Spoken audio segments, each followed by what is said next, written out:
నమస్తే మెట్రో ఉదయం న్యూస్ కి స్వాగతం. జనగామ చీటకోడూరు పిఎస్సిఎస్ పార్టీలో వరి ధాన్యం కొనుగోలు కేంద్రాల ద్వారా రైతుల నుండి కొనుగోలు చేస్తున్నామని సెంటర్ ఇన్ఛార్జి నరేష్ తెలిపారు.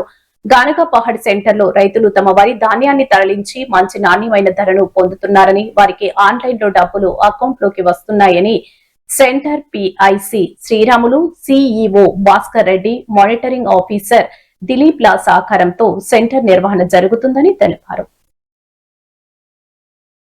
Bhaskar Reddy garu and monitoring officer Dilip sir garu and PSC incharge Sriramulu sir garu వీళ్ళ ఆధ్వర్యంలో and DCO sir cooperative department DCO sir వీళ్ళందరి ఆధ్వర్యంలో సెంటర్ ఇప్పటివరకు ఓకే సార్, ఇప్పటివరకు ఏ ఇబ్బంది లేకుండా నడుస్తుంది. రైతులకు వచ్చేసి అన్ని విధాల సౌకర్యాలు ఏర్పాటు చేయడం జరిగింది. మంచినీటి సౌకర్యం కానీ, వాళ్ళకి అందుబాటులో ఉన్న గన్నీ బ్యాగ్స్, ప్రతి ఒక్కటి మేము సౌకర్యాలు ఇప్పించడం జరిగింది. ప్యాడీ క్లీనర్ కూడా తెప్పించడం జరిగింది. లైట్ల సౌకర్యము స్టార్ట్ వచ్చేసి మన 3 days నుంచి స్టార్ట్ అయింది. లారీలు వచ్చి కూడా ఏ ప్రాబ్లం ఏం లేదు. ఇప్పటి వరకు 2 బండ్లు వెళ్ళినాయి. 1500 బస్తాలు ఇప్పటికీ పర్చేజ్ చేసినాము.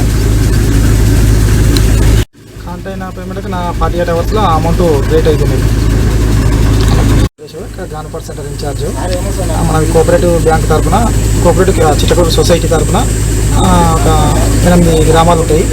8 గ్రామాలలో 5 విలేజ్లు కోఆపరేటివ్ సొసైటీ తరఫున ఒడ్లు తీసుకున్న కేంద్రం ఏర్పాటు చేయడం జరిగింది.